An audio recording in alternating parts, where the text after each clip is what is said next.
gotten started in Big 12 tournament play. They're going to start in the quarterfinals after earning a double bye. Soon they're going to be loading up onto those buses. It's March. It's the best time of year. It's win or go home. It's a quick turnaround from Saturday's win over Kansas, but that is certainly a win that will provide some boost for the Bears. There's a little extra motivation tonight, as you mentioned. This is goodbye, and also because Texas beat Baylor in Austin. From the beginning of the season, Dave Aranda had said that this offense was going to be built around the offensive line, and he's like, I know that's going to make you all nervous. The team is in the bubble, but pretty much nobody else is at this point. News 10. Oh my goodness. Okay, there it is. China Spring wins it all.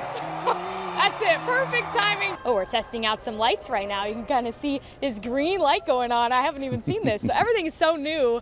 As the great Hannah Montana once said, you'll always find your way back home. That is true for Harker Heights' new head football coach, Mark Humble. Humble is a Killeen ISD alum. He played on the Killeen High School 1991 state championship team. The weather's still not perfect for high school football, but week 2, here we come, and I am lucky enough to be joined by Ellison head football coach Danny Servant. Baylor is facing Cincinnati for the first time ever on a football field tomorrow, and these are new Big 12 conference opponents that are both really struggling this season. As Thomas Barr kicked a game-winning field goal at AT&T Stadium in December, China Spring overcame a 21-point deficit, secured a second straight title. Chad, it was epic. Around 7:30 tonight, that plane landed back in Temple. While Coach Scott Drew did not get off this plane, members of his immediate family did. What a moment for the former Baylor star Brittany Griner as Baylor fans celebrated her return, her career, and her jersey retirement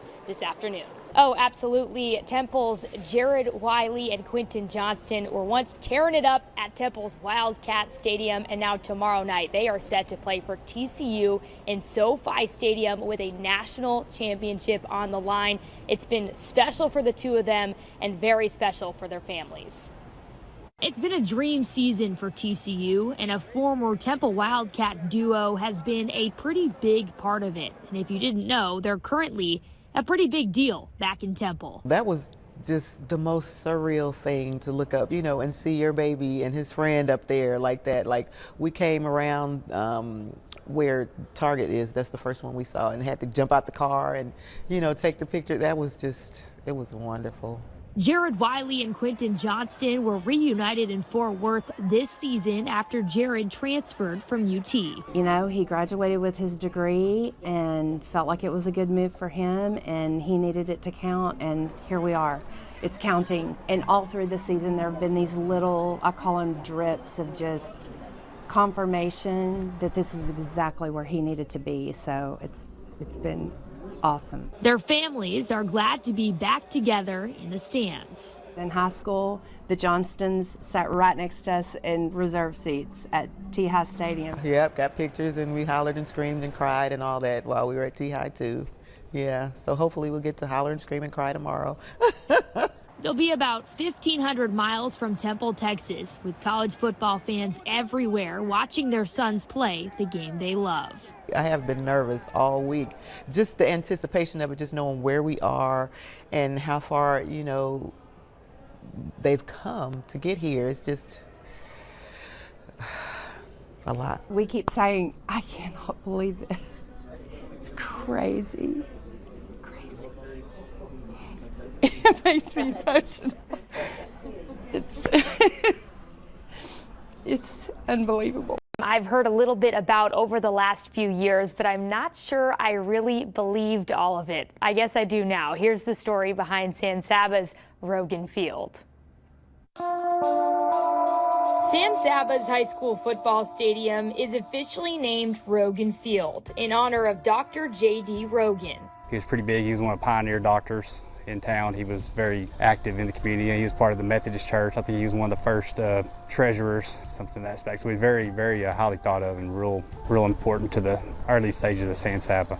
The Rogans were a family that owned this property, and they donated it, I guess, to the school or the city, whatever, and with the understanding that it would carry their name. The family actually sold the property to the school district in 1935 for $10. The property was becoming an eyesore to the community because it was a rundown graveyard. This was a graveyard, and really and truly, I guess, the people that were buried here were probably Civil War soldiers, maybe some early families.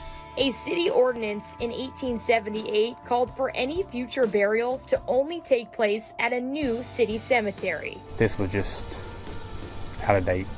It wasn't being upkept as well. That was part of the beginnings of Rogan Field. Dr. Rogan wanted the land to be useful to the community again. At the time, San Saba didn't have a football field. So in June of 1935, the graveyard became a gridiron. Whenever they decided that this was going to be a football field, well, they took most, but not all, of the inhabitants of this graveyard and moved them out to the city cemetery. There were a few that weren't claimed. I don't know the exact number, but I would assume less than a dozen. Old timers talk about some of those football players at that time actually come and help remove some of the bodies. I don't know, I think that was in June, July, so it was hot regardless what the weather was. So I've heard that. I'm not sure how accurate it is, but it makes for a great story. So for years, the San Saba community ignored Rogan Field's past, but when Brad McCoy, the father of former UT standout quarterback Colt McCoy, coached the Armadillos, he brought it back to life. I mean, it was mentioned, but there was no sign, and it wasn't really advertised much. And when Brad got here, Coach McCoy, he made a big deal out of it, and it ended up being in Sports Illustrated because it's kind of unique to have a former graveyard be a football field, I suppose. He's kind of like the 12th man at A&M. I mean, every now and then somebody trips out here, and some strange things have happened through the years, and he exploited that a little bit. you have to just go with it because of the situation. We've seen guys just flat out fall. I know I've personally stepped and fallen before and yelled at the ground and reminded them that we're purple and gold, and they're tripping the wrong guys. Some of the field's past is simply impossible to ignore. I had an athletic period down here last period, and I looked under the hedge, and there was a ball joint from a human that came up from the water. So I found it, and I gave it to my head coach that was here at the time, and I don't know what he did with it, but it was definitely human. There was no doubt. Today, San Saba uses the field's history to their advantage, proudly hanging a sign that says, "Welcome to the graveyard" on game days. Every time we win a football game, we've got some headstones, and we'll put, rest in peace Goldthwait, and put the date and put the score on there, or rest in peace Mason. We like to beat those two couple schools. While schools all across the state continue to install turf, Rogan Field will likely forever stick with grass. You've got to have a drainage system for turf, and you've got to dig down 5 or 6, 7 foot. Well, you start digging down 5, 6, 7 foot, you're going to start hitting graves, and so that's a whole nother. You can't do it because it's a hiccup. We would figure out how many actual graves are here, but I don't think that's something you want to really, just leave it alone, let them stay.